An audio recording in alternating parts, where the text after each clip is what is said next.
The following conversation with Robert Edward Grant and Adam Roa is something I am very, very excited to share with you. There is so much incredible information in here from a creative, emotional perspective with Adam to just Robert doing just Robert going full Robert on from Metatron to Egypt to musical scales to manifestation. It's so many amazing things.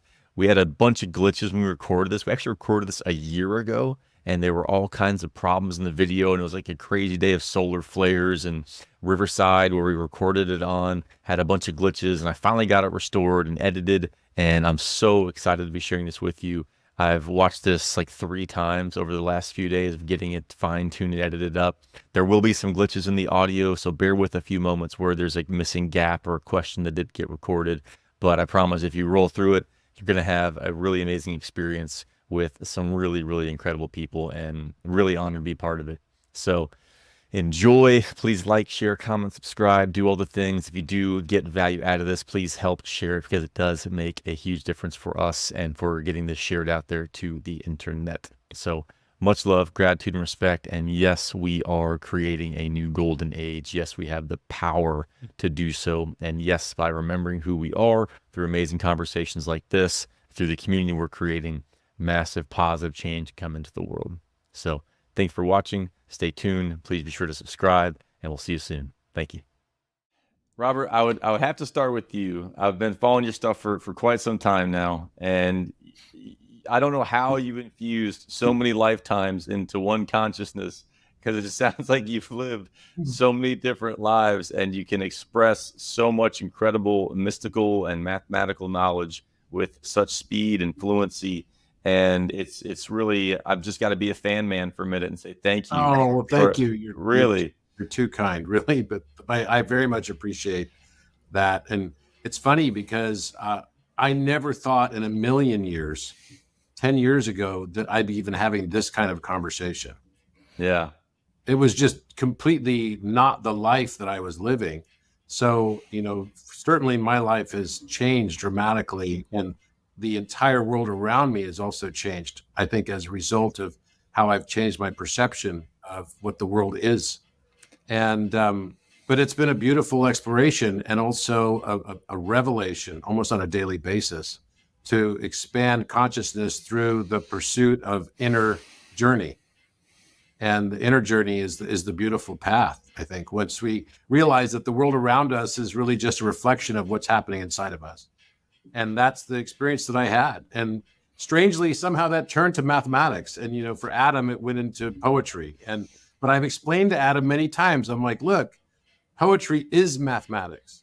And the beautiful poetry of Shakespeare and the sonnets is iambic pentameter. That's a mathematical construct, pentagons.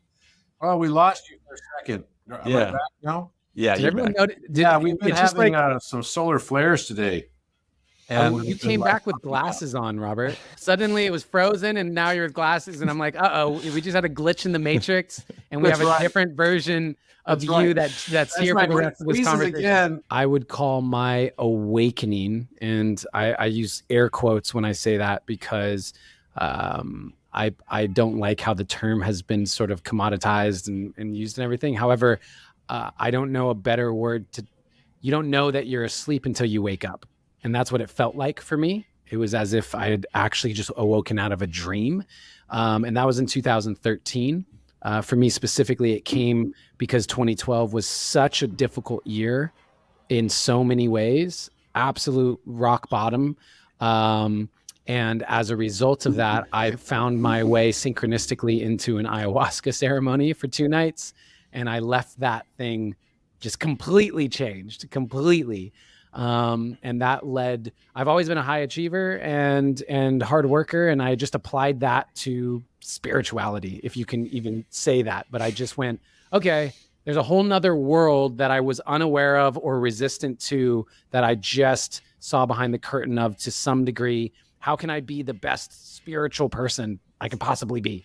And so that led to podcasts, meditation, reading books, hiring coaches, going to workshops, going to retreats. And eventually in 2018, that led to me being on 2017 led me to being in 2017. I think it was October of 2017 led me to Egypt on a trip that Robert happened to be on as well. He's famous for Egypt now.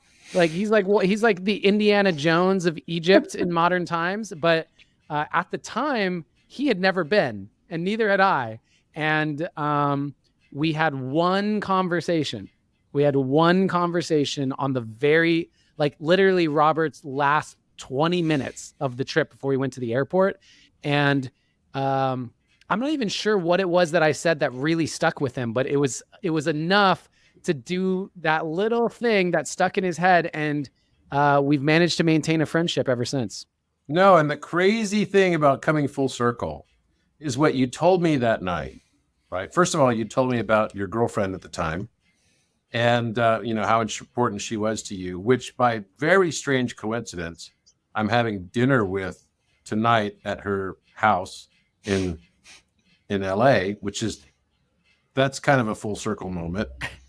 I mean, that's just like bizarre, right? Because it's already been 6 years, right? More than 6 years. Or no, it'll be 6 years in October. And so that's fascinating to me. But what you told me about was actually before that as well. You gave a speech that night, which was really just a poem that you recited, which was "You are what you're looking for, what you've been looking for." And I remember that having a huge impact on me, which is why I kind of pulled you aside right before I was leaving, and we went out and sat by the pool under the stars. And the rest of the group was going to go down to, Upper Egypt, which is down the Nile, effectively. And I went back because my week was over and I couldn't stay another week. And we talked out there for about 30 minutes or so. And I told you that had a huge impact on me, listening to that poem about "You are what you've been looking for." It resonated at a very, very deep level, because at that time I had been, someone who really embodied this notion of realize your, as in possessive your, not you are, but realize your ideal. Prior to that, I'd been president of Allergan Medical, a big pharma company that launched Botox and Juvederm and Lap-Band and Latisse. And I was like the fake of the fake of the fake. So here was my sort of like journey. And then, I became CEO after that of Bausch & Lomb Surgical, the large eye care company. And then I started my own group of companies in 2012, which has been now 11 years. And I've got kind of a major milestone coming up. Like these chapters are all closing now. But chapters that began 11 years ago, which really go back to the question about when did your awakening really start happening? It was about 2012 for me. And I also had an interesting time that year. It was very, very interesting. And then that culminated in a massive life crisis in 2016 before I met you, Adam, in Egypt. And so the whole thing that I had been living, which was realize your ideal, started to flip at that time in 2017 to realize you are ideal. It was a transition from seeking perfection in myself and the world around me to seeing it. And it was just a shift in perspective. And that's what led to an entirely different awakening path for myself. So I just thought that was interesting that, tonight of all nights, we're doing this podcast, which I didn't plan, right? To be on the day that I'm actually meeting this woman I've heard about for 6 years. It just seems like an interesting coincidence. And I don't really believe in You don't believe in coincidence. It's only synchronicity. And if we were to look at this like the screen of the Matrix movies of the person who's sitting there, there would be an algorithm to all of this. And that's the thing where Robert and I really align, which is I see the world as a giant algorithm. I believe anything that seems random or chaotic is just too complex an algorithm for us to comprehend. And Robert's work is so important because he's giving actual mathematics to so much of what's going on. And there are so many things that he doesn't even share that I feel very blessed to be in kind of conversation about the exploration of. And I think that to me, people are, you and I, we're all watching each other on this computer screen right now, where we are, and we're interfacing with vision. We're interfacing with the emotional experience of seeing each other. We're having facial cues that we're taking on. We are based on what everyone's wearing, or like when Robert puts his glasses on or takes them off, it changes how I feel about him or whatever, right? Like that is all happening right now as we interface with the imagery, which is basically what most people do in life. Underneath this computer screen is binary code. There are zeros and ones that are just as true as the image. And most people would have no idea how to read the binary that's underneath this. And I think that's the exact same as life itself. You can argue that the zeros and ones are actually circles and lines, which Mr. Robert Edward Grant has like discovered new shapes just by drawing circles and lines. And so there's literally this binary code underneath everything. And I think that when we can understand that code more deeply, it unlocks an entirely new ability to code your reality. Love all of that. I mean, and those, I want to come back to those transition points. So going from the corporate world into the mystical knowledge, what were some of those flashbulb moments that made that possible? Like what were some of those breakthrough moments? For me, I think, first of all, that there was a causal relationship between what was going on inside of me and the struggle I was facing internally and what I was experiencing in the world around me. In other words, I noticed patterns. I think one of the things that I've always been pretty good at, and it's because I learned 8 languages. I lived in 9 countries. I learned 8 languages, and I learned a language pattern. I learned a way to figure out how to learn a new language in only 3 months. And I got really, really good. And the first language I learned using my own method, it was an autodidactic approach, I guess. I learned the Korean language fluently within 3 months, and within 6 months, I was like translating for everybody, like doing official, like simultaneous translations for hundreds of people. And it was a talent that I didn't even realize I had until I was 19 years old. And then from there, I figured out how to learn Japanese. And Japanese was similar in that it had a similar syntactical structure where when you say, I am going to the store in Korean, it would be I to the store going am. So it's backwards. So you have to finish the sentence during simultaneous translation. You actually have to listen to an entire sentence, and then listen to the next sentence while you're translating the last sentence, because you only can know what the verb was of action in their sentence at the very end of the sentence. So this requires like a lot of multitasking ability. And I learned the method to learn language. And the method I learned was to not do rote memorization, but rather to learn verbs and verb conjugation fluently. And I figured out that if I could only learn 2,000 verbs and their proper conjugations, then I could speak fluently in any language. And those 2,000 words I mapped out. I knew exactly what they were. So I did the same thing over and over again in several different languages: Chinese, Mandarin, French, German, Spanish, Hebrew. And I learned these languages through this pattern.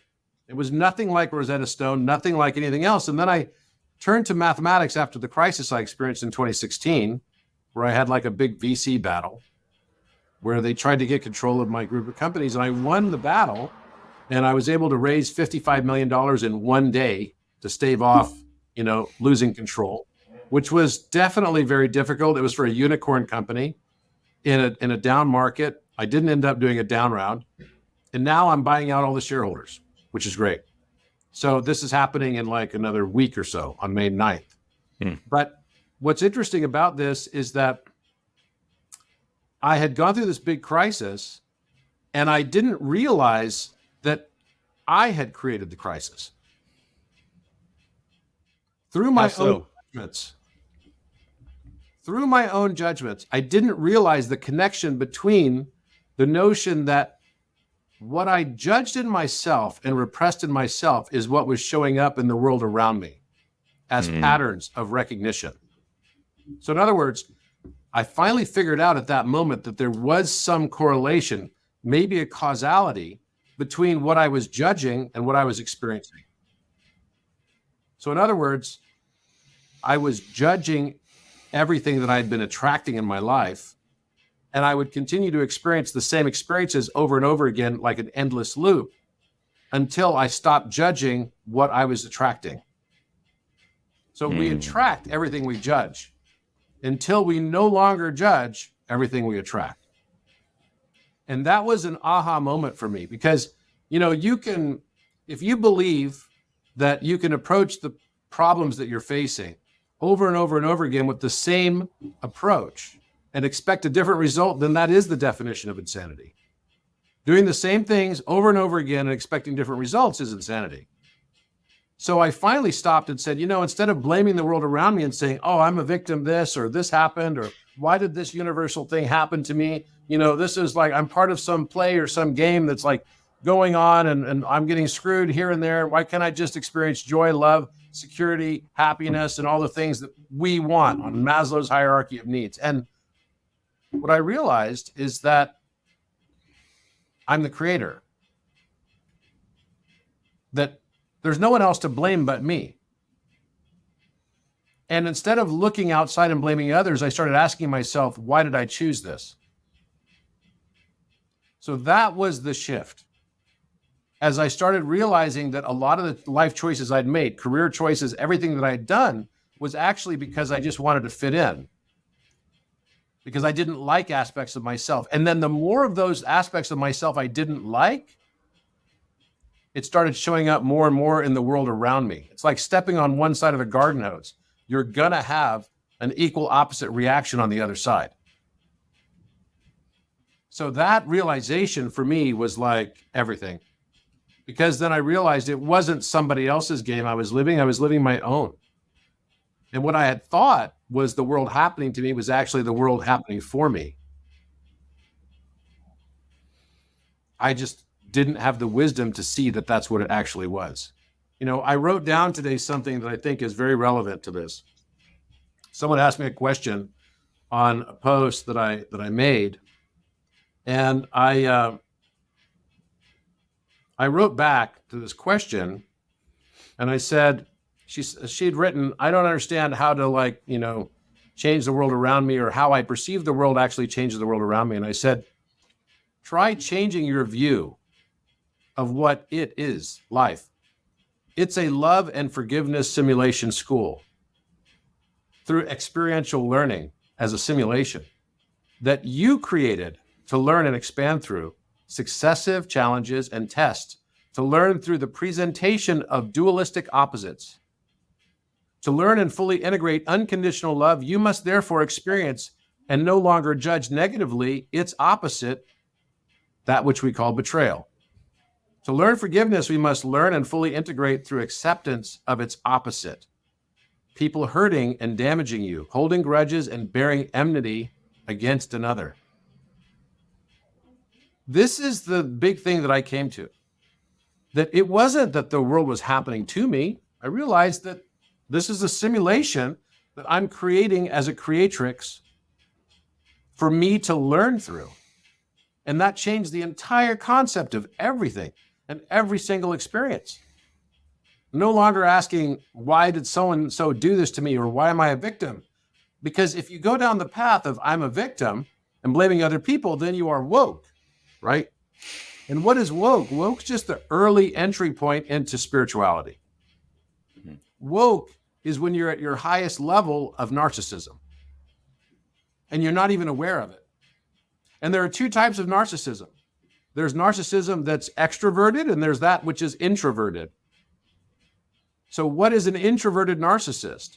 And what is an extroverted narcissist? I think we all probably can conceptualize what is an extroverted narcissist. But an introverted narcissist, and maybe we think that narcissism is people that really love themselves. In fact, it's the exact opposite. People that are narcissists only want to see in themselves the projection that they want to portray. They don't want to see the other aspects of themselves. that everyone else can see. And they're the ones, have you ever noticed how the people that call out arrogance in other people are usually the most arrogant people? Because it takes one to know one. If you spot it, that means you got it. Yeah, the shadow is what we reject, right? The shadow is what we reject. If it's triggering you, you have to ask yourself, why is it triggering me? What did I want to learn from this? It's not about somebody else. So this notion of, I'm separate from the world around me is just something that I realized, no, I have a light signature. I have a conscious mind. I have a subconscious mind. The world around me is just 1 over my light signature, which is a numerical number. And 1 over that value creates a period of repetition cycles. And those repetition cycles are mathematical. And we will see them over and over and over again until we stop judging them and return to a golden ratio, which gives us infinite irrationality that's identical on both sides of the 1 over x. So the point being that I started to realize through these patterns, and that's what really changed me, that I was the creator in the creatrix. And it was all for a self-realization journey. Just as Adam says, I am what I've been looking for. And that's why it had such an inspirational impact on me, because that's what all of us are here doing. We're learning and remembering who we are. We're going through this spiritual life simulation game to learn love, acceptance, peace, and forgiveness. And in order to learn those things, we have to do it through their opposites. This is not a didactic school. This is experiential learning. And that is what is transcendent, which is beautiful. It's really beautiful when you think about it. And then you think about, we created all this? What an amazing place to have created. And if I can put myself in balance with the world around me, then maybe I can be the change that I want to see in the world. If I'm repressing things, it's like, if you don't like the world you're living in, then look inside you to understand the aspects of yourself that you're repressing from yourself. And those are the things that are showing up in the world around you. It's our lack of acceptance of ourselves that creates a difficult and cruel world. Yeah, I've heard you mention that a couple of times recently, this self-loathing epidemic, and seeing how that is being manifested out in the world. And really interested in, for both of you guys, why do you think that we are experiencing that, and how can we best neutralize that or alchemize that? Go ahead, Adam. You probably got a poem for this. I'm sure you do.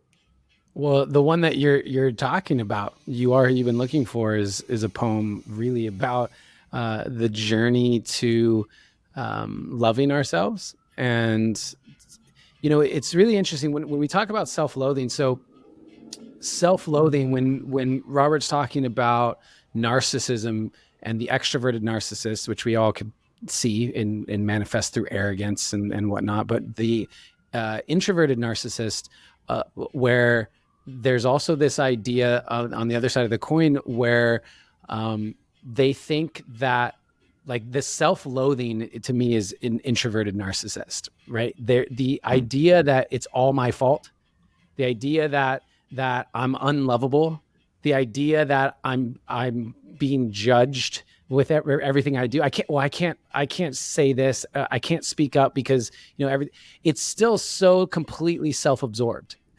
The idea that everyone cares about you in a negative way is a major self-absorption as well, which I think is very interesting. And for me, it's a line from the poem, which is treat yourself like someone you love. That right there is the simplest line that I can think of for moving through self-loathing into learning how to love yourself, is treat yourself like someone you love. And I think that self-love is such a hot button topic where so many people are given the opportunity to buy courses on it, and they're given the opportunity to attend self-love retreats and all of these things.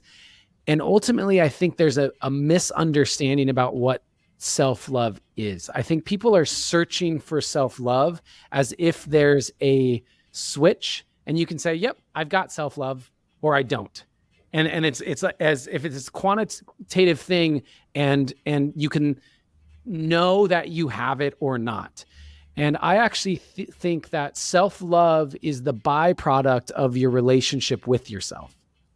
So in that way, each of us here, we have different relationships amongst each other. We have other relationships outside of the ones here.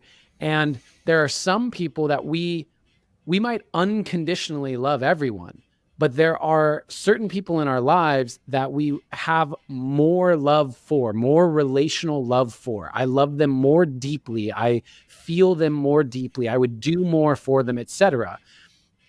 That is the result of the relationship. That's the result of the time that's been put into it. That's the result of the shared experiences. That's the result of the way they make me feel and I make them feel. That's the result of so many things. We can talk about the 5 love languages. The more of those that are involved in a relationship, the more love will be felt there. The exact same thing is true for our relationship with ourselves. And I think that not enough people look at their self-love quotient as something that's developed through how they show up for themselves over time in relationship with themselves, and instead are seeking this magic answer of, wow, if I take this psychedelic or if I hire this person, it's just going to be all or nothing and it's going to appear.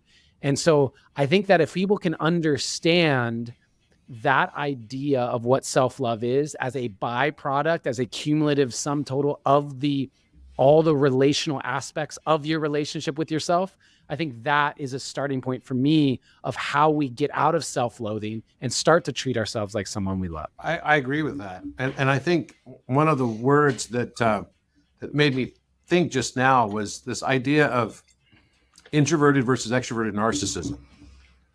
And I think narcissism is one of the challenges we face in society because it really comes as a result of self-loathing, which is what you mentioned, Jackson. And I think of another way to approach this is to think of it as covert narcissism versus overt narcissism. Overt and covert. So covert would be kind of the hidden narcissist. So in society right now, we've got like a woke and cancel culture, right? That's coming up more and more. And it's not really a healthy thing because the more things you try to cancel, it's like trying to cancel stuff inside yourself. That's just a reflection of us trying to cancel stuff inside ourselves, the things that are unseemly, the things we don't like to show the rest of the world, right? The fact that we, do gross things. We don't want to show that to the rest of the world, right? Maybe we're thankful that we don't all show all the gross things that we do to the rest of the world, but hey, whatever. Point is that it starts to show up in the world around us, and that starts to reflect everywhere as like cancel culture.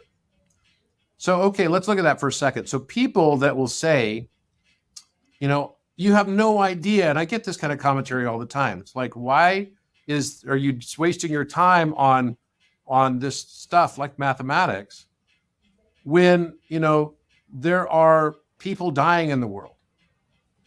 Why are you wasting your time on things like, trying to understand the universe when there's starvation in the world or there's, the whales are being killed in the world, whatever it is, or deforestation is happening? You don't understand what it's like to be me, to feel all of these things, all the extreme empathy, because I'm an empath, right? And they don't realize that just, we've all experienced this. We don't talk about it much, but we've all experienced it. You could be in the presence of someone who considers themselves an extreme empath, and they put everybody else on edge because they're like, oh my gosh. And so everyone's got to fawn over them and feel like, oh, are you okay? Are you okay? Really? Are you okay? Because you're an extreme empath. And therefore, like, we're all walking on eggshells around it. And that is what could be considered something like covert narcissism, because then it becomes all about them, right? They don't even realize it. And what they're trying to do is only see themselves in the light that they want to show to the rest of the world. And so they start getting into behaviors that are really very much judgmental, in their orientation. So what is wokeism? Wokeism is, in my opinion, it's when you get to the early stages of spirituality and you're kind of at the end stage of narcissism, which I see narcissism as a positive development.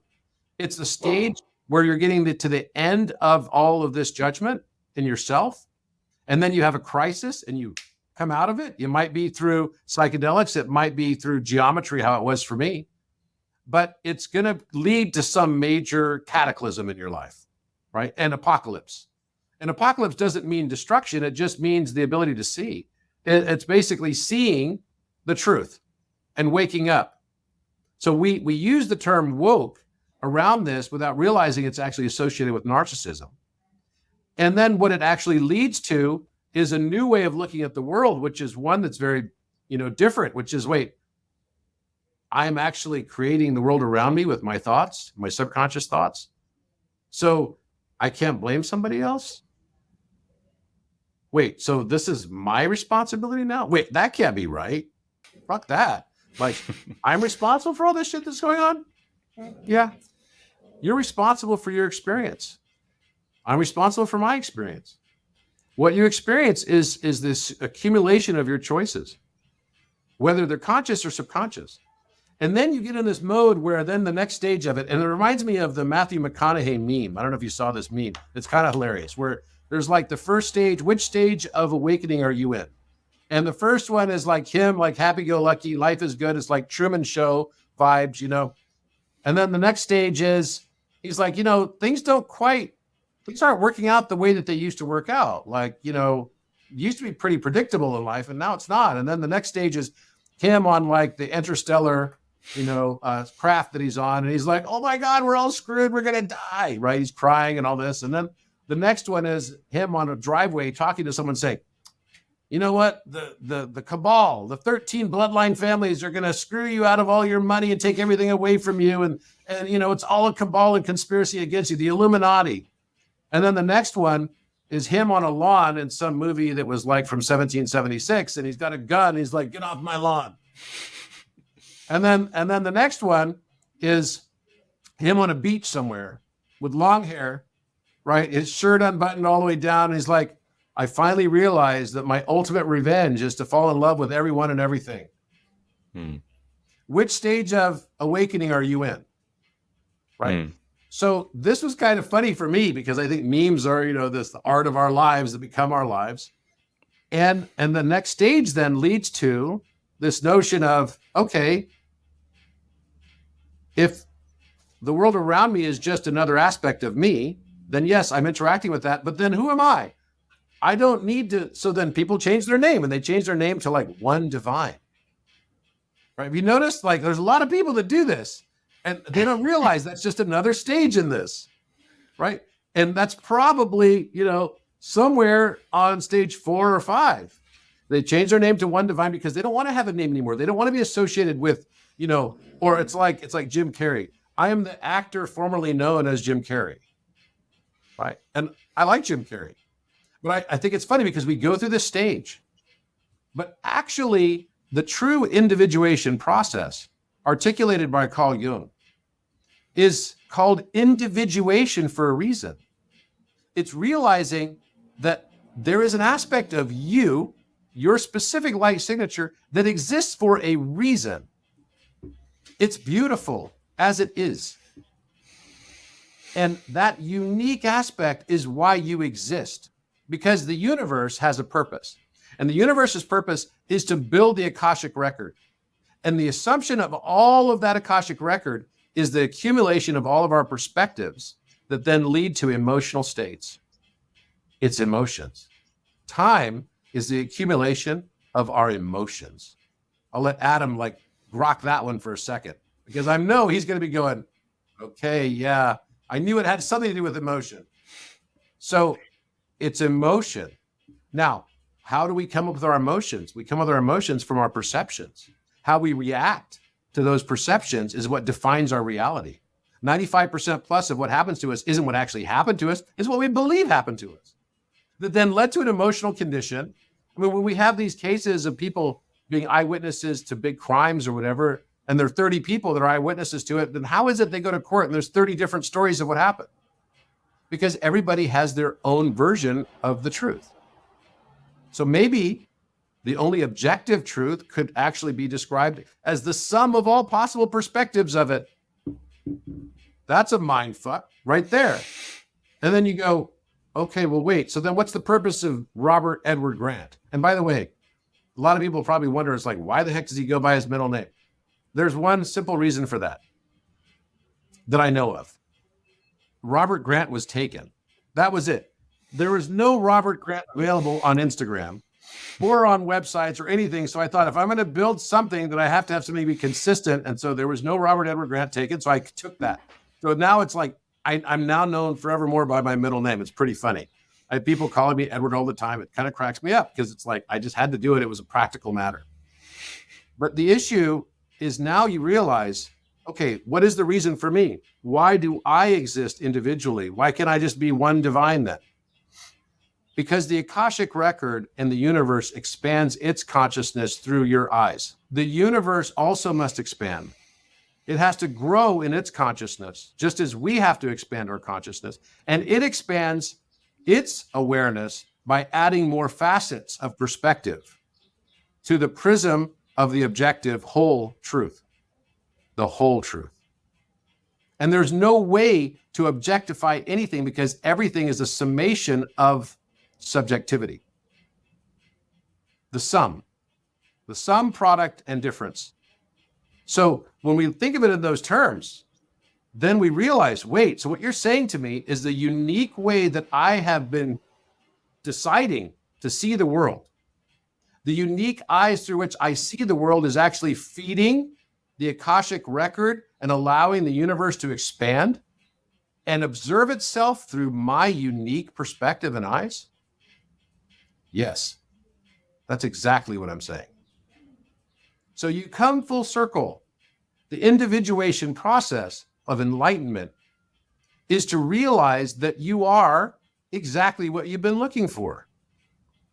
The uniqueness that makes you who you are, and the stuff that you have until now thrown out and said, I don't want to be that because it brings me shame. It doesn't allow me to see the world like other people see the world. You know, when I was a kid, I used to think that everyone saw the world like I did.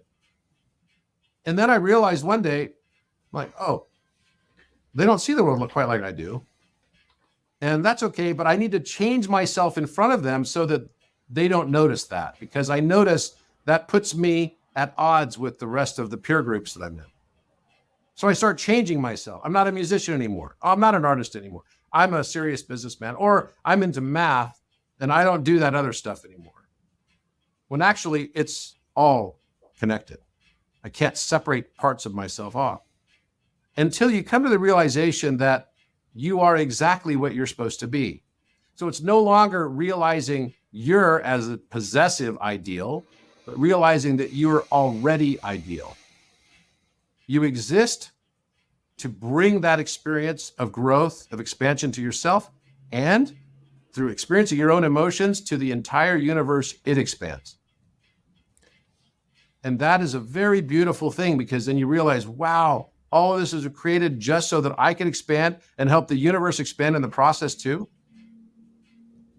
When we were preparing for this, I was pondering on what do people need to know? There's so many questions I want to ask you, but wanted to ask you, what do people need to know? And I think that's a huge side of the coin, is that people need to know all of that right there. And you also touched on some fascinating stuff around the 13 families and so the whole Illuminati thing. And that's certainly a subject that, you know, I've spent some time digging into and have a lot of interesting experiences and connections to, but would love for you to share your thoughts on the power structures of the world and what's going on with this esoteric knowledge and how it's being utilized for nefarious or benevolent purposes. So this is where it's going to be probably the ultimate mind fuck. Bring it. Because it's just us. It's just us. The fears, the things that we focus on are the things that manifest. If we believe, you know, if you think you can or you think you can't, you'll be right. One of my favorite parts of Star Wars is when Luke Skywalker lands on Tatooine to go meet with Yoda, right? It's in the Empire Strikes Back, the second one, in the original installment. The ship goes into the swamp, right? Remember that one scene where the ship falls in the swamp and Luke Skywalker's there? He's meditating with, he's levitating, even Yoda, and all these rocks and everything around him. And all of a sudden, everything falls because the ship falls in the swamp and they hear it. And so he's like, oh, my ship just fell in the swamp. What the hell am I going to do? I'm not going to be able to relieve. And Yoda's like, go get it out. You can get it out. Right. So, Luke Skywalker says, well, I was levitating this stuff, so I'll go try it. So he tries it. He puts his hand out, and you see the ship starting to lift up and some bubbles coming out of the swamp. And then it falls back down in. And he's like, oh, it's too difficult, Master. I can't do it. I can't do it. And so then Yoda walks over and just kind of like waddles over, puts his hand out and lifts it out, puts it back on the dry ground. And Luke Skywalker says, Master, I don't believe it. I can't believe it. How did you do that? And then he says to Luke Skywalker, he says, that is why you fail. And then he goes on to say, you must unlearn what you have learned. The only limitations that are real in this creatrix are the ones that we persistently believe in. What if you actually had an understanding of this true knowledge that by believing in these things, conspiracies, you actually make them real and they impact you? One of the first things I would say is stop watching the news. Start taking command of what influences come into your subconscious mind. Because your subconscious mind is creating the reality that you're experiencing around you every moment of every day. You just don't know it. And that thing is patient as hell too. Your thoughts become your realities. And the degree to which you understand the strength of your thoughts determines the time that it requires for those thoughts to be made manifest. There are 3 layers in the throat chakra. The first layer is self-aware. The second layer is self-actualized. And the third layer is self-transcend. Self-transcend only happens, and that's what I would call the magic layer. It only happens when we learn to transcend beyond duality.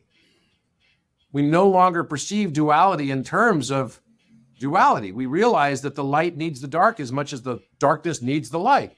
When I go to buy a diamond, I don't buy a diamond without looking at it, in front of a black velvet cloth that absorbs all the other light around it so that it can shine more brilliantly. One serves the other. We go see the play, Phantom of the Opera, and we see Phantom of the Opera. At the very end, we all give the standing ovation to the villain, Phantom, who's wearing a yin-yang mask. Start realizing that you're creating this environment around you and all the experiences. What do the 13 families really represent? They represent the 13 circles on Metatron's cube. You could look at this and say, oh, this Metatron guy, what the heck, this archangel, he's got us all in this matrix and we're all trapped in here. We've got to basically figure out how to escape Earth. And that's like a game, Escape Earth. Let's escape planet Earth, like an escape room. But actually, the truth is we put ourselves in here because we wanted to transcend. And the game of Escape Earth is that the only way to actually transcend this place and this experience is to fall in love with it just as it is. To fall in love with it just as it is, with all its duality and all of the game. To realize that this was made as a beautiful song. Now, the 13 families are just a metaphor for the 13 musical intervals. The 13 musical intervals are the Pythagorean intervals, the perfect fifth, the major third, the minor sixth, the major second, the minor second. These are all musical intervals that, by the way, show up in the exact perfect proportions of all 3 pyramids on the Giza Plateau. So Menkaure, and you want to know the purpose of the pyramids? Menkaure pyramid is 5/4, that's the major third. Embedded in that is also the minor sixth because it's the inverse. It's the exact same 2 notes. And when we listen to the minor third, and we listen to the major third, we have certain emotions that come as a result of listening to music. When we listen to Star Wars and there's a theme and Darth Vader enters the room, what do we hear? Dun, dun, dun, dun, dun, dun, dun, dun, dun. These are all diminished fifths, augmented fourths. They're like nasty sounding, discordant sounds. Those are the proportions of the Great Pyramid. The other 2 pyramids are all together, the summation of all 13 musical intervals, perfectly in their proportions. But interestingly, if we listen to the major third, we think romantic love. It sounds beautiful. Da, da, da, da, da, be a fifth. right? We got thirds and fifths. We love that sound. It's beautiful. We do. Anyone that plays piano always wants to play those chords, those perfect fifths and perfect fourths and major thirds, because they denote love. But embedded in that, the exact same two notes, just played in descending order versus ascending order, change the time, flip the time backwards. And immediately we listen to a minor sixth, which is the opposite of a major third. And we say, that sounds like heartbreak and tragedy. Wait, so that means I look at the pyramid, I'm looking at the architecture of romantic love and heartbreak simultaneously. Does that mean that if I understand the concept that geometry is just the music that we listen to with our eyes, and therefore architecture is just the embodiment in material form of that geometric structure, we're really looking at music. And if we're really looking at music, and one way is giving me feelings of emotion, of romantic and divine love, and the other way, just as a time function, the axis. I lose you for a second? Yeah. Okay. So pretty much after architecture. If one direction is a major third and it feels like love, and the opposite direction is the minor sixth, and it feels like heartbreak, what is that telling us about life? It's telling us that in the experience of romantic love is embedded the seed of heartbreak. You cannot have one without the other. They're connected, just as we cannot have light without the darkness. We cannot have pleasure without experiencing the pain. This is why we must learn through opposites. The higher degree that we're able to break our hearts, the more capacity we can experience for love. Oof. We have to tear our muscles to make them stronger, and we have to break our spirit sometimes to make it transcend.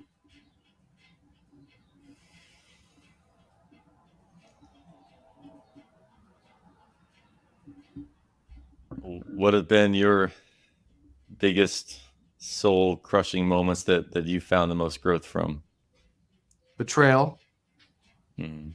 How do you bounce back from betrayal? Accept it for what it is and realize that I chose it all. How about you, realize Adam? That oh, sorry. I shouldn't judge it anymore. And just accept it. I'd love to hear Adam's thoughts on that, though. Yeah, I mean, Robert, you dropped a lot of wisdom bombs that could be unpacked for eons in there. I would say, to Robert's point, what he's speaking to is the mathematics of like a major third and then the inverse of that being a minor sixth. And so that's love and heartbreak wrapped together, and you can't actually separate the two. They're inherently combined. And so, like we kind of teased at the beginning, my work has always been around words and emotion. And so what it makes me think of, and the way that I express that, is not mathematically in the same way, but I have a line from a poem. I think it's actually Robert's favorite poem, the Heaven, where it goes, the gift of what being human is, a chance to feel all of life from deep sorrow to deep bliss. And you might wish the two would split, but the twist is that they'll always coexist, because even the heartbreak you hate today had the way paved by a lover's kiss. And so to me, that's my expression of it, which is you can't have your heartbreak. To get to heartbreak, you walked the path of deep love. The path of deep love is what led you to heartbreak. Yeah. And ultimately, you can't, there is no other way to arrive at heartbreak other than the path of the deepest love. And so it is inseparable. And I think that for me, it really comes down to what is it going to take for people to love every moment? That's the question for me in all of this. And I think why it's so important to have these different approaches to say the same thing, whether it's the understanding that these mathematical inverses are inseparable. So that's one way, whether it's a line of poetry that sticks, or whether it's something else. I think the most important thing that I've been able to do is develop a mindset that no matter what is happening in my life, I'm aware that I can spot both a positive and negative end of it. I can spot a light and a shadow. And where I choose to put more energy, which wolf do you feed, right? That old story of which wolf do we feed? Well, that's really what's going to create my reality. Because at the end of the day, we all have that option because it's inextricably linked. We can look at, wow, I just lost the love of my life. Or we can look at how deeply I loved. Look at how much I was able to open my heart. Look at the levels of emotion and depth of connection and the immense amount of vulnerability that I was able to touch in my life, and the gift that is. And every tear that I shed is an indicator of just how profound that love was. Epic. That to me, that's the game we're playing. Where do we put our attention? Where do we put our focus? Is it in the fact that I've lost the love and I'm in the heartbreak, or is it the fact that heartbreak shows me how deeply I loved and the love that I've gotten to experience? I think that is ultimately the test that we're all given. I don't think we have to continue to experience opposites after we realized what it is that we needed to learn. Well, I think, I guess I'll answer it in this way, which is, that question of looking at it through one end of the spectrum. I think that question to me is somewhat inherently flawed in the sense that I don't see it as a linear spectrum. I see it as a circle. I see it as where we laugh so hard that we start crying, or we cry so hard that we wind up laughing. And to me, all that we're doing is increasing the circle more than anything. We're increasing that circle, which what is inside that circle is the ability to feel. That's really what's actually underneath all of that, is the ability to feel. And so as human beings, the more that we learn, the more we open our hearts, the more that we experience, the more that we allow and surrender, the more we increase our capacity to feel. The next step is really important to your point, which is it's just feeling. We now assign meaning to the feeling. And I think that the idea that there's a spectrum of positive or negative, for example, implies that the emotion that or the feeling that we're having comes and lands somewhere on the spectrum, when to me, the feeling itself is just part of a giant well. And everything that we do is learning to open our hearts more deeply so we can increase our capacity to feel. And the moment, for example, when you have a child, I'm not a father yet, but from everyone, Robert could speak to this more than me. Everything I've ever heard is the moment your child is born, your heart expands into a capacity of love that you didn't know was even possible until the child came into this world. Well, the immediacy of that love entering and that expansion of your heart, there's an implied loss of that love as a possibility. So the moment that expansion occurs, simultaneously, the heartbreak of losing that expansive love enters into the picture as well. And when I feel a deep sadness in my being in any moment, do I assign it the value of being negative? Because it's uncomfortable? Do I assign it, there's something wrong? The meaning we give to our emotion is far more important in terms of how we are going to create a reality for ourselves than the emotion itself. I think in the emotion, Joseph Campbell describes bliss as a feeling fully felt, any feeling. I think to allow ourselves to feel, and back to Robert's point, full circle around time being emotion, I think the entire point of us being here is to feel. I really do. I think to experience through feeling is why we're here. And so I'm very careful not to assign meaning to my emotion, especially in the positive or negative realm. Well, I love that as a why we're here. And again, so grateful for this conversation. And a fascinating subject that I've delved into, and Robert, you've spoken on a few times, is the looping nature of time, and how the future is creating the past is creating the future, and how we're in this amazing double toroid of creation, and somehow everything is creating itself all the time. On that subject, the book Who Built the Moon is one I'm guessing you may have some familiarity with, and certainly with the numbers associated with the fascinating structure orbiting around us. And their theory is that it was future humans who came back and placed this object around us in these divine proportions. And I've heard you riff on the future humans being the Arcturians, who are here as the mathematicians and divine architects. Could you walk us into whatever comes to mind around that, please? Sure. I mean, but it's all in the context of the creatrix that we are creating. So it doesn't separate from that. So let me give you an analogy. So let's say you're a grasshopper and you live in a field. That field is your universe. Everything that's in that field, you think that's all that exists. You'll be born in that field, you'll die in that field. And for you to know that there's a city only 1 mile away is outside of your universe. That might as well be 100 million light years away for you. You don't know that it exists. And your universe has only limited flora and fauna within it. Then you die and you come back as a monkey, outside of Rio de Janeiro in some like Brazilian jungle that's not too far outside of the city.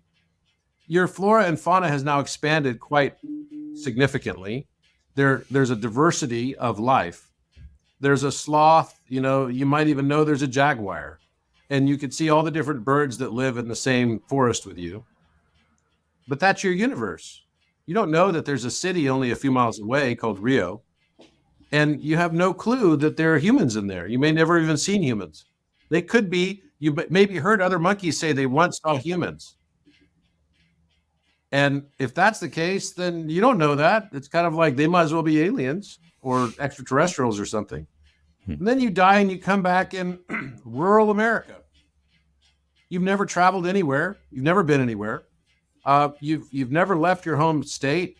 You went to a football game, but that was in the big city, but you'd never gone outside of that. And you have friends that went to Alaska, and they talk about what it's like to go fishing in Alaska and how clean the air is there because there's no pollution there. So you can conceptualize what it's like, but you don't know until you've been there. Then you die and you come back, someone who's traveled all over the world. You've met with all the different types of species of, flora, fauna, everything all over the world. You know that there are Inuit, Eskimos. You know that there are Innu in Japan that are like Caucasian Japanese. And you know that you can basically go to Swaziland and what it's like to go there. Your consciousness has expanded and you are very well educated. You know about history, you know about math and science and spirituality and all these other things, philosophical understandings you have also attained. So then the next expansion, wouldn't that just then be to become part of a galactic community? That outside, and maybe you realize that they've actually been here all along. That they're intraterrestrials, not extraterrestrials. They've just been in higher dimension. And they've been here all along. And then you realize that maybe the construct that you've been living in has been of your own creation altogether. And it's all about expansion. And now we're on the precipice of going into a new expansion into 5D, which challenges the very notion of what time is, its linear aspect. What is 5D to you? 5D is love. 5D is transcendence of duality and realizing that every experience that you have is divine. Even the bad things that happen to you. Not that bad things won't happen to you in 5D, but how you perceive them defines them. This earth can be a heaven or a hell. It's up to us how we choose to perceive it. You know, it reminds me of the two kids on Christmas morning that their parents were worried because one was a super optimist and the other was a super pessimist. And so Ronald Reagan used to tell this story. So their parents wanted to figure out what was going on with why one was so different from the other. So they hired a psychiatrist. Psychiatrist came and said, "Oh, I'm going to set up a test on Christmas morning." So he put all the very best toys that every child could want in one room and then went out to the outhouse that had manure all in it. They said, "This is going to be the place for the optimistic boy, and the pessimistic boy is going to get all the presents with all the great stuff in it." So the Christmas morning, he takes the little boy that's the pessimist to the door with the room with all the stuff in it that's the great stuff. And he swings the door open, and the little boy bursts into tears. He sees all the toys, and the psychiatrist says, "What's wrong with you?" And he says, "Oh, I'm going to lose some of these toys. My friends are going to steal some of these toys, and they're going to break them, and then I'll be really sad." And the psychiatrist is like, "Damn, the kid's pretty pessimistic." So then he goes to the optimistic boy, takes him out to the outhouse, and he opens the door, and there's like manure everywhere, horse manure. And the little boy jumps up and down. He's so happy he can't contain himself. He says, "Oh boy, I'm so happy." He says, "Why are you so happy?" He said, "Well, with all this manure, there's got to be a pony in here somewhere. What we experience in life is not actually what happens to us, is what we believe happened to us. The emotional state that we have defines that experience. That's what we record as time. And how many times have we looked back on experiences that were difficult, challenging, or even the ones that were great, and then with retrospect, the eyes of retrospect said, "Oh, wow, that was the best thing that ever happened to me," as you're experiencing it. So you were able to do it as you're experiencing it. Okay, that's 5D. That's 5D. Being able to accept and see what happens to you as part of a divine plan for your learning and growth, and falling in love with that in the moment you're experiencing it, that's a 5D experience. You can literally change the world by changing your perception of what's happening. That to me, to your point and your question, Jackson, is a 5D experience. Being able to take the stimuli that are outside of you and put it in the context that it needs to be put into. It's not blaming somebody else for what happened. It's not even, it reminds me of the ancient Chinese proverb. The man who blames others has a long way to go on his journey. The man who blames himself is halfway there. And the man who blames no one has already arrived. That's 5D. Oh, yeah. Go ahead, Adam. For me, a paradox is an indication we've become closer to God. That is what a paradox is indicative of for me, because God is the ultimate paradox.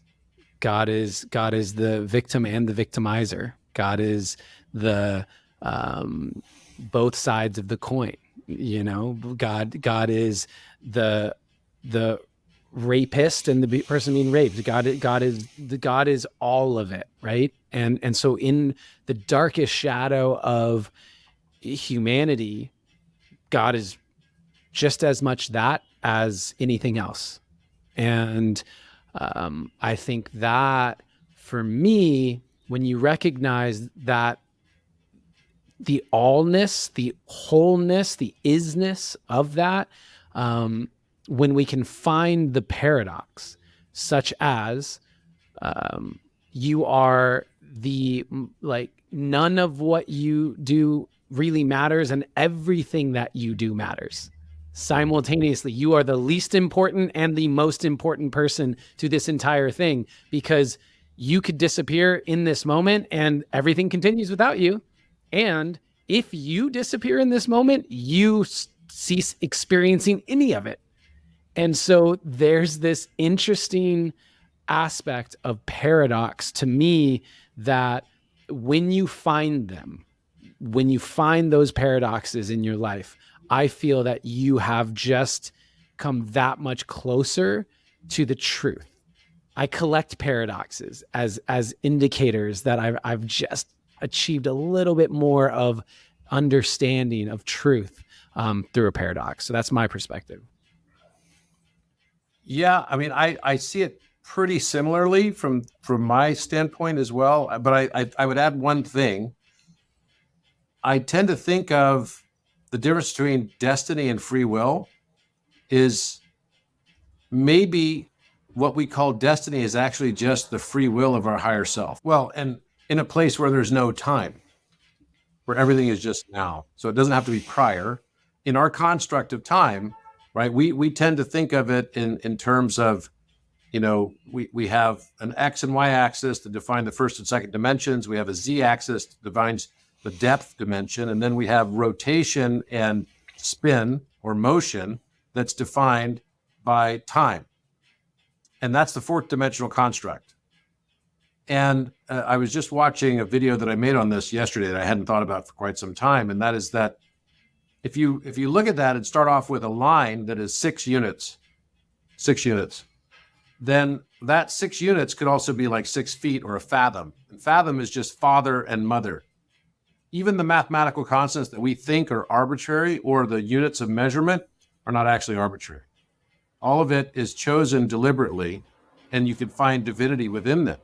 So the father, mother, the fathom, 6 feet minus the Euler number equals 1 meter, 6 feet. So then that tells you that, because you can separate that up 6 times, you've got the foot embedded within that.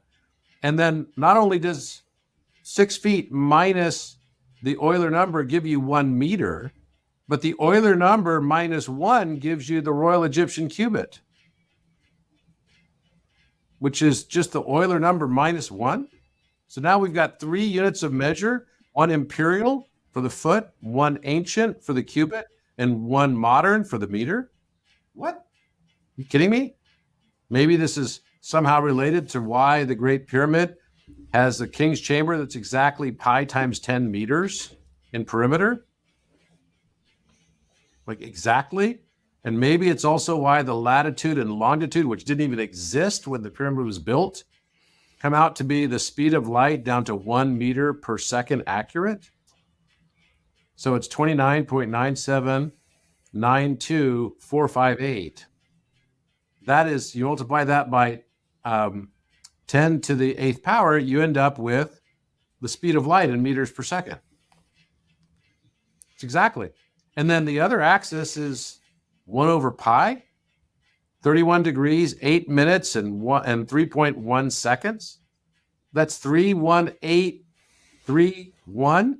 So 1 over 31831 equals 0.31459262535.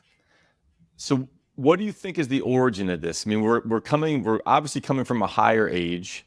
So when you look back, Egypt, Atlantis, Lemuria, Mu, where do you think this knowledge came from? That there was some divine other species or fallen angels? How did this knowledge come to be, and how did we lose it? I believe what it is that we put it into the construct of a cyclical change as a backdrop. It's like the backdrop of a play. In a simulation game, we have a backdrop, and that backdrop changes to make it interesting. And if you were going to make a simulation game and you were omniscient, omnipotent, and omnipresent, and you could do everything, you're like the ultimate superpower, right? Superhuman. Then the only game that makes any sense is to limit your abilities.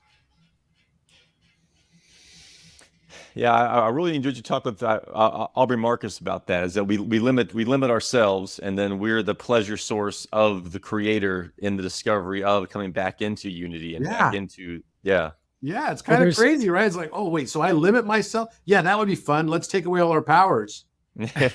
And act like we don't remember them, right? And learn like to remember them. Like the NX. Yeah, that's right. It's like the NXS song, right?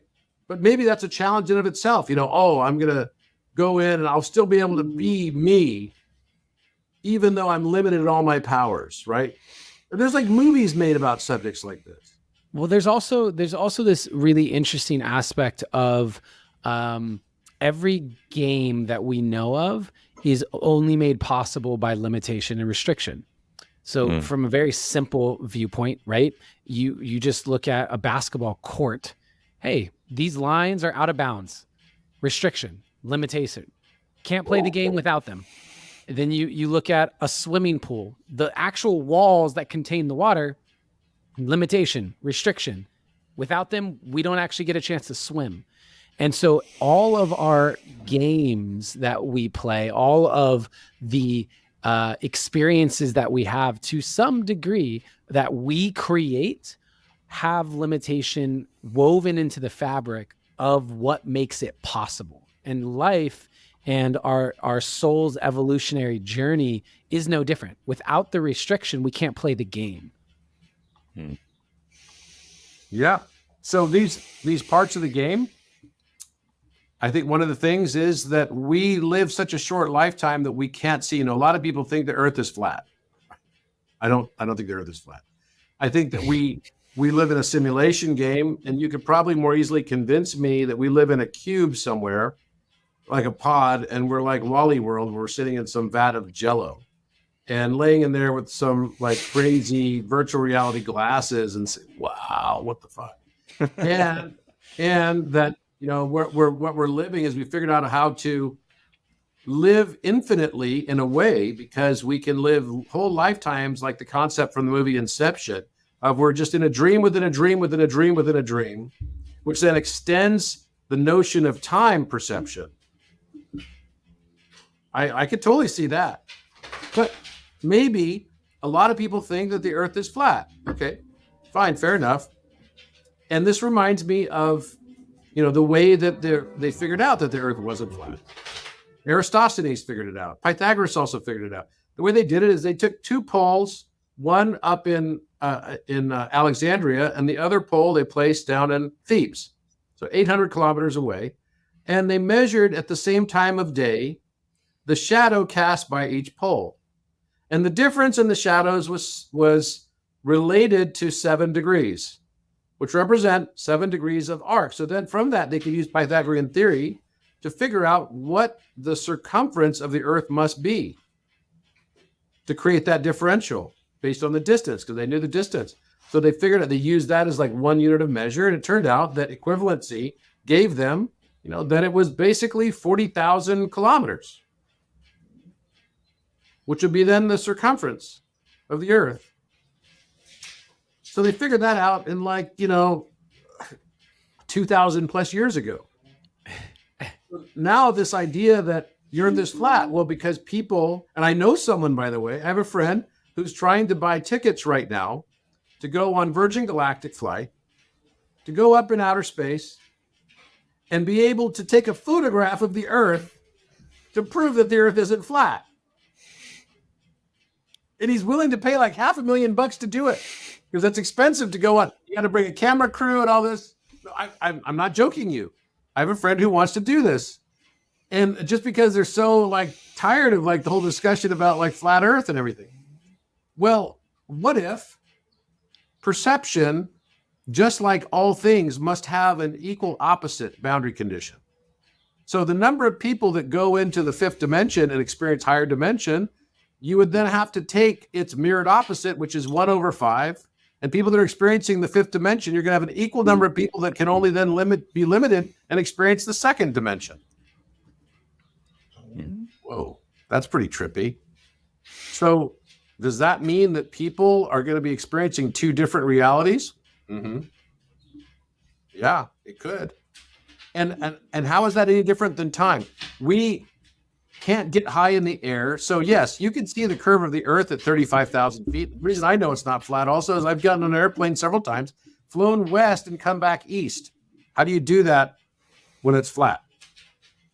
If you fly one direction, you're going to hit the dome somewhere, right? You're going to hit the glass dome. It's like Wally. It's not Wally World. It's Truman Show. He's in the boat, and all of a sudden, bang, it hits the wall, the painted wall of the sky and everything. So you'd hit that somewhere. But I've flown all the way around the world. I've flown over the North Pole. I've flown over the South Pole. I've seen all of that. So how does it happen? I don't know. But the point is this, that we only can see based on the degree that we can go higher and higher. So if we start to see the curve of the earth really about 30,000 feet, then, and not many people go 30,000 feet, and then they, if they could go to 100,000 feet, they could really see the curve of the earth very, very clearly.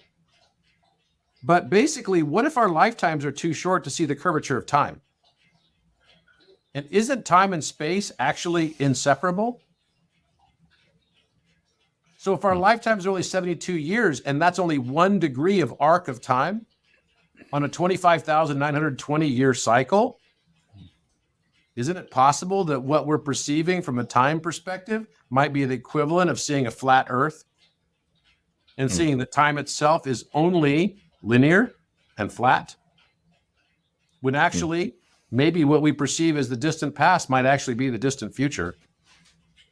And we're on a loop of retrocausality. The future is determined by the past, and the past is determined equally by the future. There's no separation. So I keep waiting for when they go to Mars, and they're like, because they've already sent like rover photographs. There's an Alpha Omega on Mars that was sent to me from one of the NASA photographs. I'm sort of laughing because I'm like waiting for people to go up there, and they go in some cave somewhere. It's like right out of a sci-fi movie. And they'll be like, go in this cave and they find these ruins of stuff. And then it says like SpaceX mission to Mars, like 2032 or something like that. And everyone's going to be like, what the fuck? Yeah.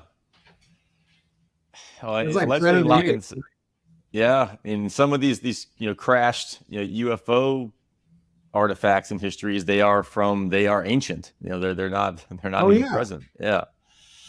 When you start to realize that the whole universe, what we consider as being local realism, has been now proven false. The latest Nobel Prize that was given was for quantum entanglement, which proved that local realism is false. And along with it, materialism as a concept of science is false. It means we live in what hermeticists have already been calling for a long time, a mental universe. Mentalism. So then anything is possible. So speaking of that, who was Hermes Trismegistus to you?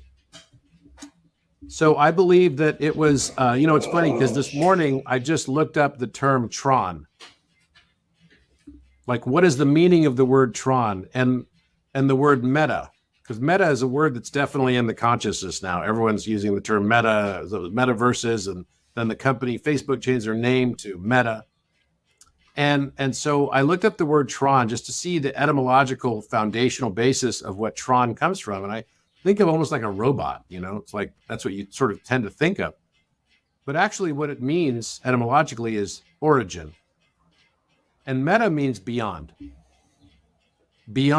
origin. So that's kind of somewhat ambiguous, right? It's somewhat ambiguous, but Metatron, I believe, was a man that we call Enoch. Enoch was able to transcend duality. He learned how to move to higher dimension, and he took an entire city with him. And that's what the books of Enoch 1, 2, and 3 tell the story of. These are the apocryphal, non-canonical books of the Bible. Metatron is mentioned only a few times in the Bible, but where he is mentioned, and he's actually mentioned in the Talmud, in the Talmud, not in the Bible per se, but where it's mentioned in the Talmud, which is one of the Jewish texts of, spirituality and sort of sacred texts, he's mentioned as being the archangel that all the other archangels bow down to. In fact, in Kabbalistic tradition, Metatron is referred to as the lesser Yahweh, the angel closest to universal source creation. So what is Metatron and what is Hermes? I believe they're the same personage in different reincarnations. So Hermes Trismegistus, Metatron, Saint Germain, all of these are incarnations of this same personage in this realm that we create, this creatrix. It's there to bring us wisdom and to enlighten us at the times that we are destined through the free will of our higher selves to awaken. And I believe that energetic signature is also what built the Great Pyramid and the other two pyramids and the entire Giza Plateau. Please continue. So, I mean, look, this is what we found is that we just made a video on this. You can watch it on YouTube. And Alan Green and I made it. I don't know if you've seen it yet, Adam, but it's pretty epic. It's called Giza, the Holy Grail of Geometry. And it just came out a couple days ago. And basically what it shows is that Metatron's cube defines and creates the geometric foundational architectural plan for the entire Giza Plateau, all three pyramids. And we only showed the first part of this film, which is like 15 minutes long. The entire film is probably going to be an hour and 20 minutes or so. There'll be 5 parts in it. And it's basically revealing what the purpose we believe of the pyramids are. And it's not what people would think. Can you tell us? Yeah, I can tell you it's basically along the lines of this spiritual journey. First of all, the entire spectrum of sound and light is represented by the Great Pyramids. If you're a musician, I see a guitar in the background. The musical intervals create entire scales. With simply the major third and the perfect fifth, I can create a perfect scale just by using doubling math and then taking each one of those and taking their major thirds and perfect fifths from those. You know, you only need a circle of fourths and fifths to be able to create the whole scale, right? Literally, that's all you need. So with that, but then to fix the temperament correctly, we all use 12 tet or equal temperament. I wrote a new type of temperament called precise temperament that guitar frets are now being made, I've learned, since to actually work with, and it sounds very different. So there's examples of it you can find on my website, as well as the website of Tony Mazzotti.com, who's an Italian music theorist who did a full analysis on this, and I derived it all geometrically. So it requires slightly different fret, or you can move your fingers, you can mark your guitar fret the way to do it, and you can get all the information on how to download all that off of his website and mine too. But basically what I believe it's telling us is that the entire spectrum of sound and light is the proportional relationship geometrically of the pyramids. It's also telling us that the only circle that has an equal circumference to its area, the only square that has an equal square perimeter to its area, and the only triangle that has an equal perimeter to its area is part of the cipher code that leads you to the fourth pyramid that's not part of the Giza Plateau, but is the cipher. The pyramids represent the cipher key to understand this knowledge, and that is the Philosopher's Stone. And all of them come together in a new shape of pyramid, which is a much sharper shape. In fact, it happens to be the exact same one on the dollar bill. So the dollar bill shape is if you cut that in half, it's a 5, 12, 13 triangle, and only that triangle of all triangles has an equivalent perimeter to its area. And the three pyramids, the Great Pyramid from its one half of its base, you take one half of its base and then take a circle that would start at the base and go to the top of the pyramid as the other side of the circle. And so it would share its height with its diameter of the same circle. That's the only structure that could create a squaring of the circle, where the circumference is equivalent to the perimeter of the square that's one half the base square of the Great Pyramid. The other two pyramids, which represent the major third, the minor sixth, the perfect fourth, and the perfect fifth. It's just like the song by Leonard Cohen. It goes like this: the fourth, the fifth, the minor fall, and the major lift. A baffled king composing hallelujah.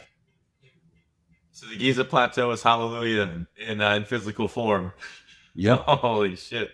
And Metatron is the architect behind all of that? And Metatron is the architect behind all of it. And what it's telling you is this: only these structures can create the one circle, the one square, and the one triangle, which a square, a triangle, and a circle represent the Tao, the middle way. You can draw a T within a square. You can draw an A within the triangle that achieves this. And you could draw within the circle as well, the O, the tau. And this is the representation. You turn the tau on its side, it becomes alpha, chi, omega. So the whole thing is divine. It's meant for you to realize that what makes you perfect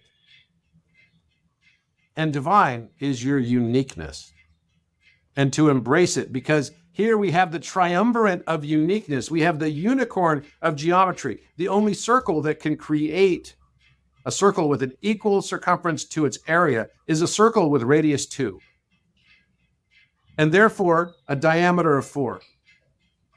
The Khafre pyramid is that circle because it has a height of 4 over 1/2 of its base of 3.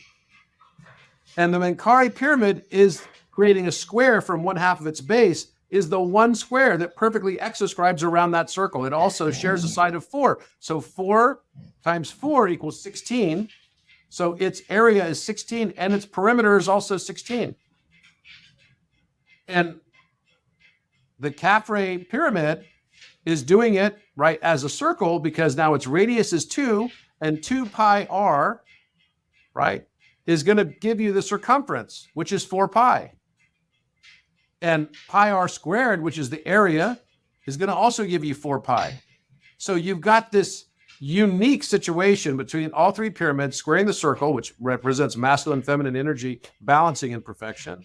And then you've got the other two pyramids that have these unicorns of squares and circles embedded in their geometry. And at the same time, they're perfectly showing us the complete spectrum of sound and light through all musical intervals. Come on. First of all, this is kind of ridiculous. It's so genius. It's like, please. And what it's actually telling you is that in the moment you experience love, you will also have the seed of heartbreak, and that in the heartbreak is also the love. It's the yin yang. It's the little eye within the yin yang that just keeps going on into infinity. It's a cold and it's a broken hallelujah. It's a cold and it's a broken hallelujah. And it's funny because someone wrote on my page, they're like, after I gave the presentation, I didn't say the song at all. And my son keeps singing this. He's like 3 years old. And he's like, hallelujah, hallelujah. And I'm like, what the heck, man? He's so loud. Stop this. I'm going on and on and on. And then I read my text messages. I read a message. It was just a comment on one of my posts. And they said, does anyone else keep hearing the song Hallelujah? And I'm like, yeah, I'm hearing the song Hallelujah. My 3-year-old son is singing it super loud right now. And it's like been on repeat for days now. And then I realized, I'm like, wait a minute. That's exactly what this is. It goes like this, the fourth and the fifth Khafre pyramid. The minor fall and the major lift. The baffled king composes Hallelujah. It's a beautiful story if we can but see it for what it is. The purpose of the pyramids is just to remind us who we are and to remind us why we created it. For the realization of our own, that we are divine. Just let the universe happen for you. We don't need to fight anything.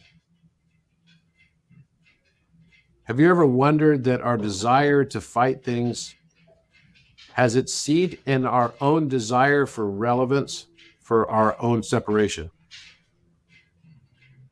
If you realize that the world around you is really just another aspect of you, but you have a note to play in the symphony of life. I was just listening yesterday to, there's a funny article that came out. Alan Green sent me the article. And it was a story of the LA Philharmonic playing Tchaikovsky's Fifth Symphony. And right in the middle of the symphony, some woman has a full body orgasm in the crowd. I saw that. You saw that, right? It was like, and I played it over like several times, like, damn. Yeah. Oh, she meant it too. Yeah. That was like, damn. So I was like, I haven't listened to Tchaikovsky's Fifth Symphony. I used to listen to it all the time, like 30 years ago. I used to listen to it all the time because I played in orchestras. And I remember loving that. So I listened to it. And the Fifth Symphony Special, because 5 represents the heart. The smallest pyramid on the Giza Plateau represents the heart. It's literally the Great Pyramid's ancient name is Mer. Khafre is the second pyramid, and the third pyramid is Menkaure. But they're actually Mer, Ka, and Ba.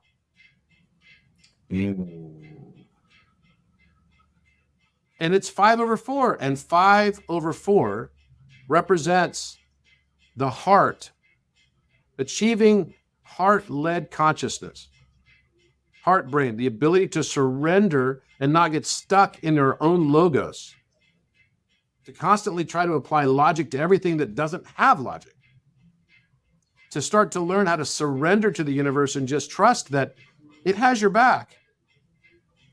You don't need to fight things. When things happen, you can experience it just like you did. Whatever it is that happens, just sit back and feel the love of it. Take the experience and realize that in a time dimension, which is now under your control, you can flip that polarity to experience the opposite from its stimulus. So if you're here to learn love, you're here to learn forgiveness. What do you need? Someone said to me, "Oh, I need people to forgive." So in another dimension of time and space, I have a friend who volunteers to be the person who hurts me so I can forgive him in the school of life. It changes the context of everything. So now when I see someone who hurt me, I realize that they've actually done me a great favor, because just as Adam said, I had to break my heart to increase my capacity to love. And that's the greatest experience I can ever be given by any friend. And thank you for the friends who do that to play the villain parts. And we should all stand up and applause for them at the end, because the more real they are, the more powerful the learning. So what's next? I think what's next is just enjoying the journey and realizing, there's a post that I did today on accessing Shambhala through sex alchemy. And the whole notion of the Ida, Pingala, the Sushumna, and how to bring balance to the brain. And you can do it in part on your own, and in part you have to have a partner. But there's a way to bring the sex alchemy to your own physicality. And when you do that, then you start to change this thalamus inside your brain, which is the size of a walnut, and it starts to become the knob on the staff of Hermes. The knob on the staff of Hermes actually becomes a crystal. Just as we have a ring cell stone that grows in our hearts, which is the crystal that forms in our hearts when we achieve a degree of purity, and that lamas, high lamas, are found to have had in their ashes after they're cremated. And they keep them in little jars. Right? I found them when I went to visit the Dalai Lama. They had them all over the place. What's that? They're like, oh, these are ring cell stones. And they come from something called sarira, which is basically the energy of love that's imploded or exploded, as they reference it. And they weigh them because and this is probably where the weighing of the heart comes from as well. The larger the crystal, and if you'll notice on the Salvator Mundi by Da Vinci, right over the heart, there's a stone. There's also another stone over the solar plexus. And those stones, one of them is a cat's eye. The other one is looks like Jupiter, actually, which is a tiger's eye. The tiger's eye crystal is the one that starts to form inside your brain at the thalamus. And you can access different states of awareness through it. And you can go to Shambhala. I call it Kalindra. It's a Kalindra time crystal. Kalindra represents the Kali dragon. Kali is this cycle of destruction, right? The dragon. I just saw a watch today. I just reposted it on my stories. There was a watch that had a dragon that you could turn your little knob on, and the dragon would go around your watch, right? In the shape of a number 8, infinity symbol. And I believe the next stage is that more and more people are going to be able to access this spiritual place. It's not, you don't have to go to Tibet to experience it. You can do it inside your own brain. There's a portal in our brains that we can all access. And I've accessed it.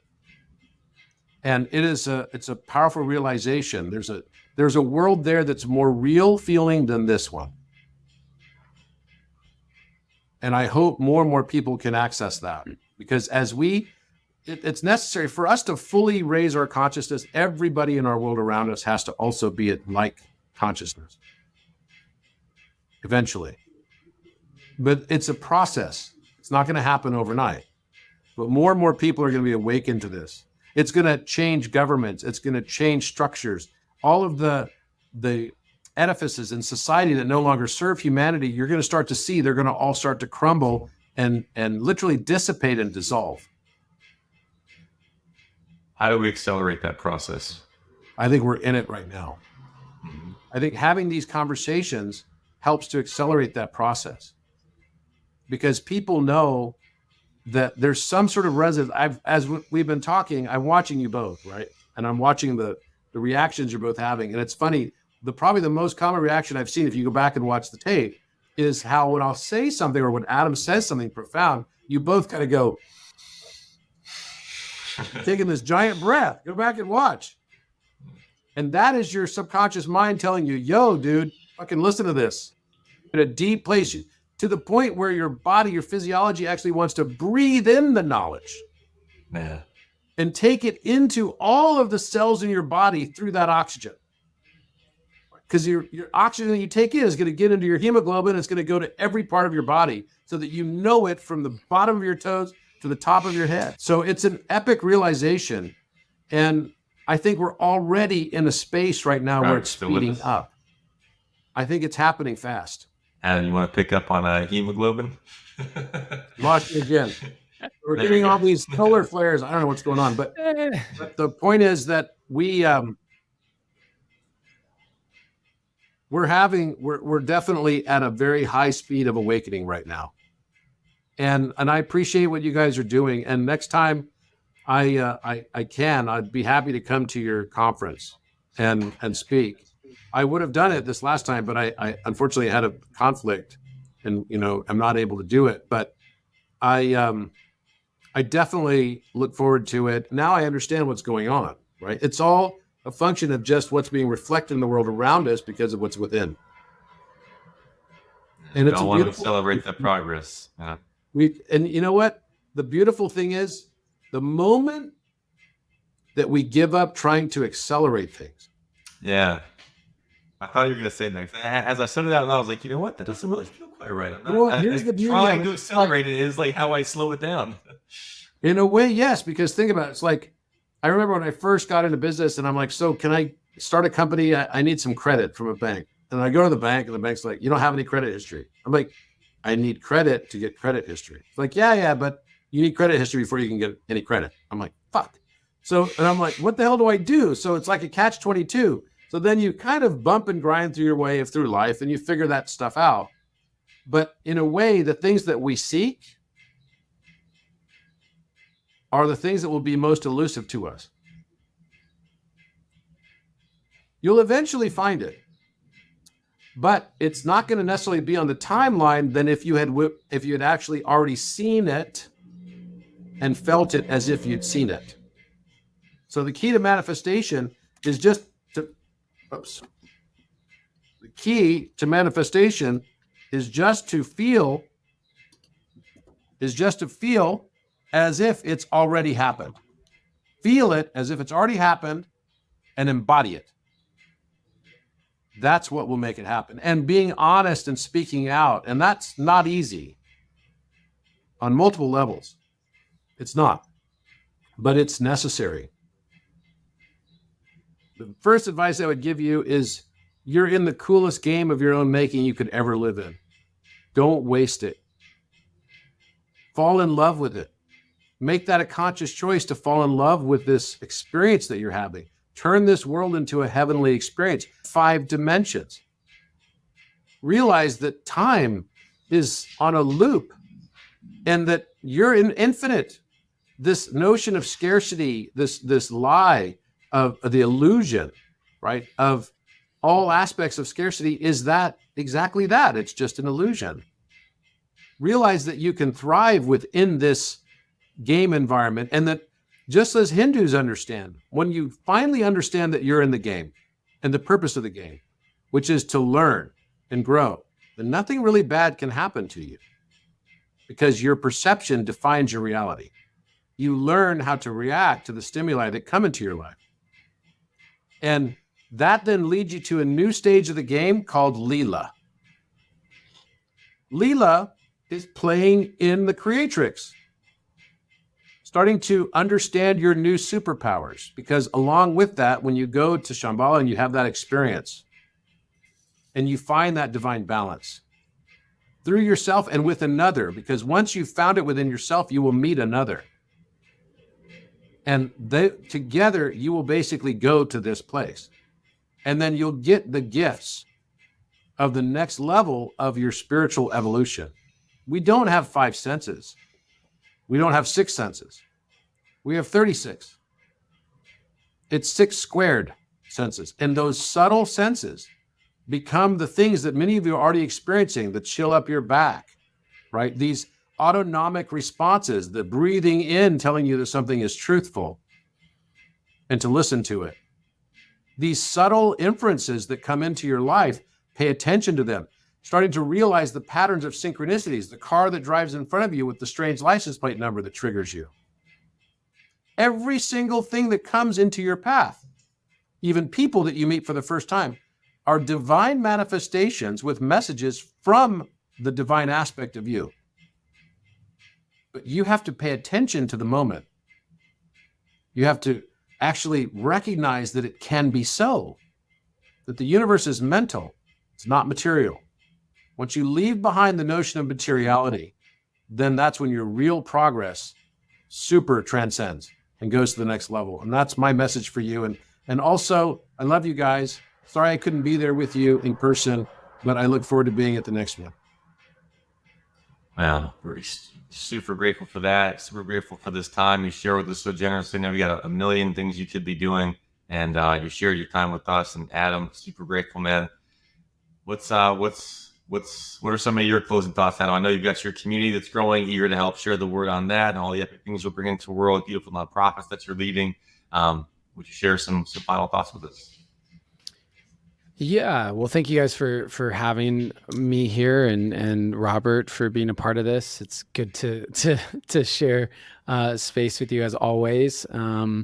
And as far as my final thoughts, one of my biggest takeaways from getting to know Robert and his work, most of the mathematics actually go over my head. Most of the mathematics when he's sharing a lot of that stuff, I can't quite follow all of it. But what I've learned is that if everything is springing up from binary, if everything is really springing up mathematically as an algorithm, that means that there is a correlation, there is patterns connecting everything. That every single thing that means that your spiritual journey can be found mathematically represented in the smallest rose petal somewhere out there. There's going to be correlation because we're all springing up from the same place. And that's what I've really taken away more than anything else from Robert and his work. And what I try to incorporate into my work is if everything is connected in that way, and I'm looking for meaning, I'm looking for understanding, I'm looking to expand and develop, play my part as kind of this one micro person within the greater Akashic experience learning machine, as Robert was describing. Well, then I'm looking at what have I found to be the most beneficial and effective ways to do that? What have been the most beneficial and effective ways for me to personally expand my feeling, my emotion, and to learn how to spot pattern? And that always comes back to me to creativity. Creativity is an actual process by which we put together patterns we've never put together before. I've shared that poetry is my primary medium of artistic expression. Poetry is literally just putting together words in orders that they've never been put together before. And that's it. And I am constantly doing that. And if we wanted to break it down, numbers and letters, curves, straight lines. I mean, it really is just symbols. And we're putting together symbols, creating symbolism out of these things and giving them meaning and taking that meaning that we have discovered for ourselves through the pattern recognition that we are developing. And that meaning now becomes the lens on which we perceive our entire experience and everything.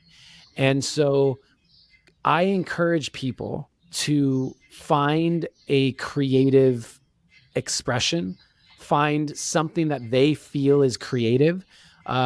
Robert was sharing when he went in his dark night of the soul, he went to math. He started drawing geometry and he went back to root mathematics, which has now led to this. And for me, it was going back and writing poems and digging myself out of a deep, dark depression through creative expression of poetry and music. And I believe that now the perspectives that I have that lead me to be invited to speak here alongside someone as epic as Robert is not because I just write poetry. It's actually because of the perspectives I have gained through my creative pursuits. And the same is true for me of Robert. His creativity expresses itself in a ton of different ways. Most people wouldn't know how artistic he actually is through sculpture and everything else. But mathematically, and geometry, that's a creativity for him. And it's developing a deeper understanding of everything else as a result. And so it's the reason why I have my online community and programs that I offer with creativity as the pathway to expand our consciousness and deepen our understanding of self. And so my final words really are about encouraging people and inviting people to see creativity as more than just a hobby, but actually as a modality and a pathway to expand your consciousness. Beautiful. Oh, he's going to crush it. He crushed it. He crushed it in Egypt for our group. I mean, he really brought this emotional aspect, and it was beautiful. I have to say, he did a beautiful job of it. So you guys are going to be very lucky to have him doing that. And then I wish I could be here, but I'm actually going to Italy for this wedding of a mutual friend of ours, Tim and Taylor, and in Umbria, which we committed to quite some time ago. Otherwise, I'd be there for you guys, because I think I can tell that you have the right intention behind this, and I'm sure your community, like attracts like. So I'm sure your community is an epic community. That is true, and as you said, we are claiming this is the golden age, and we are stepping into one now. We are in it already. And as our perceptions unite, as we have these activational moments, we do it together. So this is my latest book. Okay. The Aquarian Enlightenment. The Aquarian Enlightenment. I love it. That's the golden age.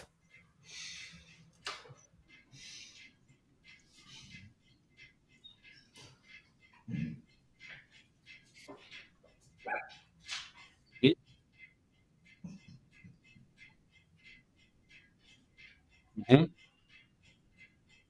I felt that when I went to Miami. Even Miami, the name Miami triggered me as a synchronicity when I went there a few years ago and had an experience. It was me, which is basically I am. So yeah. I went to Upper Buena Vista and I painted the sidewalk there with the Metatron's cube and everything. And it was kind of like I had an audience there. It was fun. It was very fun. But I could tell that, there's something happening there in that community. I fully agree with you. Yeah, there really is. It's really incredible. It's this melting pot. It's really amazing. Awesome. Well, thank you guys. I appreciate it. I got to get on the road here. Otherwise I'll be late. Okay. But, Adam, brother. Yeah, always a pleasure. I'll send you some more text messages, I'm sure, shortly. Yeah, I'm sure. That's right. All right, Jackson. Thank you guys so much for having us. Yeah.